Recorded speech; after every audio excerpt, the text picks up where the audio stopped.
starting with Egypt's deadly attack. Egyptian President Abdel Fattah al-Sisi said on Monday that a suicide bomber carried out an attack that killed 24 people at Cairo's main cathedral, and security forces had arrested 3 men and a woman in connection with the bombing.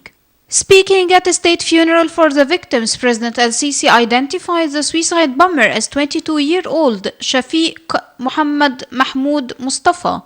He said security forces were seeking another 2 fugitives believed to be involved in the attack. In addition, he called for tighter laws to help deter future attacks. Following the attack, Egyptian President Abdel Fattah al-Sisi had announced that the country will observe 3 days of mourning.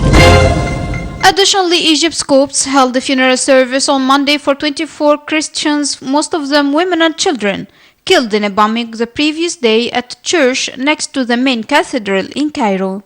The bomb went off during Sunday Mass at a chapel adjacent to St. Mark's Cathedral, seat of the ancient Coptic Orthodox Church. No group has so far claimed responsibility for the attack, which also left 49 injured. At Monday's service, the coffins of the victims were led in front of the altar, while the spiritual leader of Egypt's Orthodox Christians, Pope Theodorus II, led the service. On to global condemnation for the bombing. The governments of several countries have expressed condolences to Egypt after a Sunday bomb attack targeting a church in Cairo killed 24 people and injured 49 others. In the Vatican, Pope Francis expressed special closeness in a phone call to Pope Theodorus II, the head of the Coptic Orthodox Church, offering his condolences and praying for the victims. Moreover, a spokesperson for EU High Representative Federica Mogherini said the EU expresses its condolences to the bereaved and stands side by side with Egypt in the efforts to defeat terrorism in their country.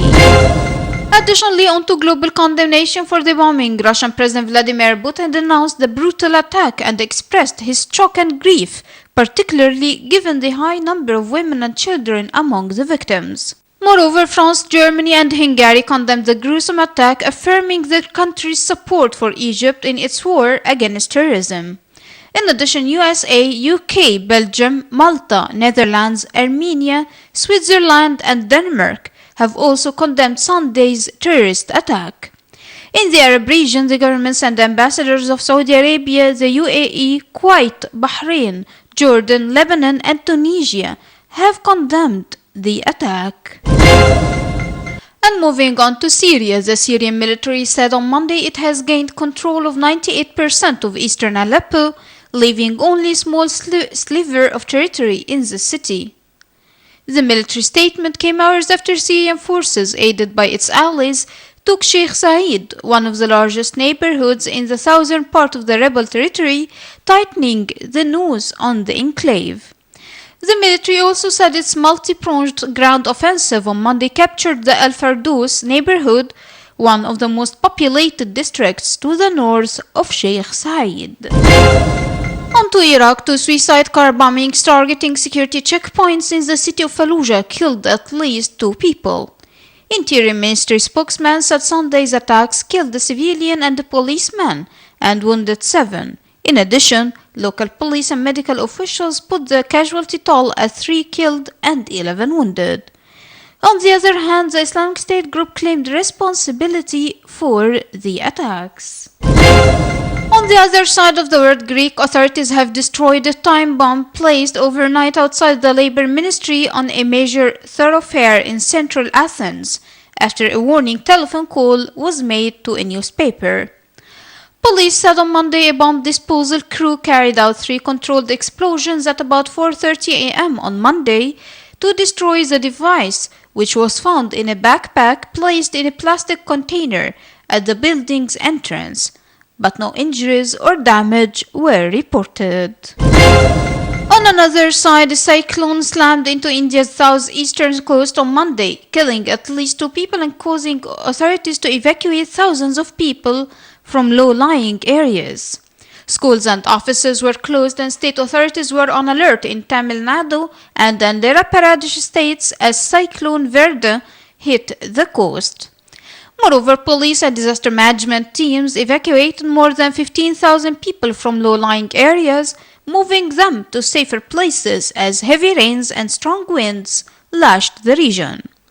Moreover, the meteorological department said the cyclone had made landfall with heavy rain and winds of up to 120 kilometers an hour.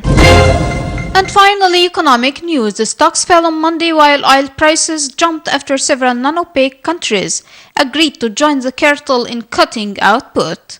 Britain's FTSE 100 was down 0.3% to 6,933, and Germany's DAX shed 0.2% to 11,186. France CAC 40 was flat at 4,763. On Wall Street, the future for the Dow Jones Industrial Average was up 0.1%, and that for the Standard & Poor's Index was unchanged. Benchmark US crude surged $2.19 to $53.69 per barrel in electronic trading on the New York Mercantile Exchange. Brent crude jumped $2.24 to $56.57 in London. And finally, the contract added 44 cents the previous session.